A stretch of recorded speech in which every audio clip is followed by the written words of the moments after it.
કોંગ્રેસના પૂર્વ સાંસદ છે, બેંકના મેનેજિંગ ડિરેક્ટર, લોન અધિકારી, આ બધાની 500 કરોડ રૂપિયાના કૌભાંડમાં ઈડીએ ધરપકડ કરી છે।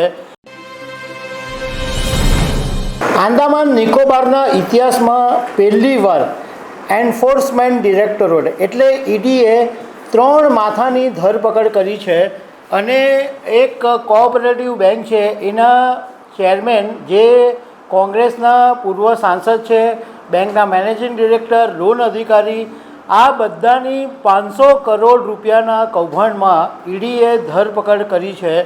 તો આના વિશે હું તમારી સાથે વાત કરીશ।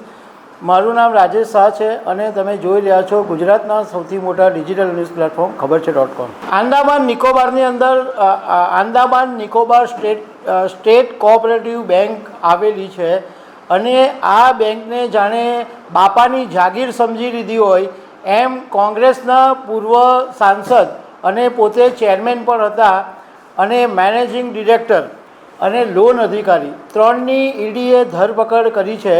અને આખી વાત જે સામે આવી એમાં આ લોકો જે મોટા માથાઓ હતા એ બેંકના જે પૈસા હતા એ એવી રીતના લણણી કરી દીધી કે એમના પોતાના પૈસા હતા।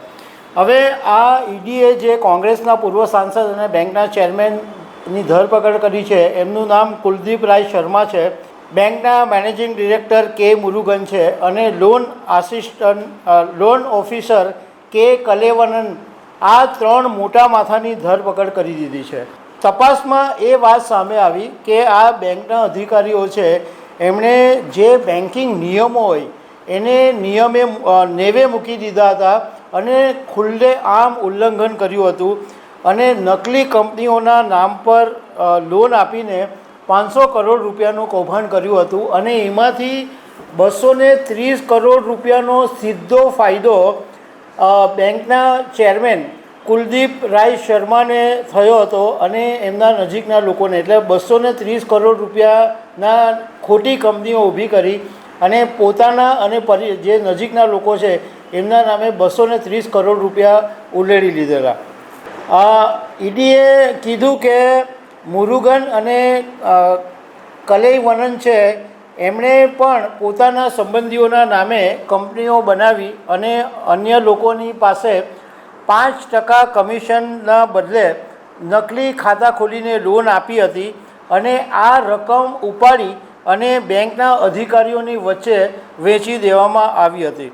હવે આ ત્રણેયને 8 દિવસની કસ્ટડીમાં મોકલી આપવામાં આવ્યા છે અને સાથે સાથે ઈડીએ આંદામાન નિકોબારની અંદર કેટલાક સ્થળોએ દરોડા પણ પાડ્યા છે।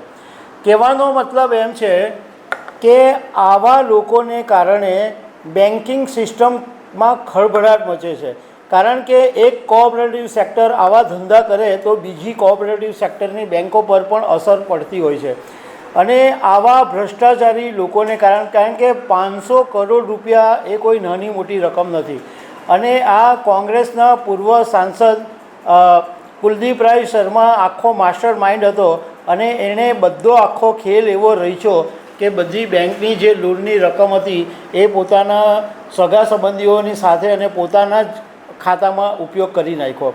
તો દર્શક મિત્રો, આવી અનેક વાતો સાથે અમે તમને મળતા રહીશું। Thank you very much.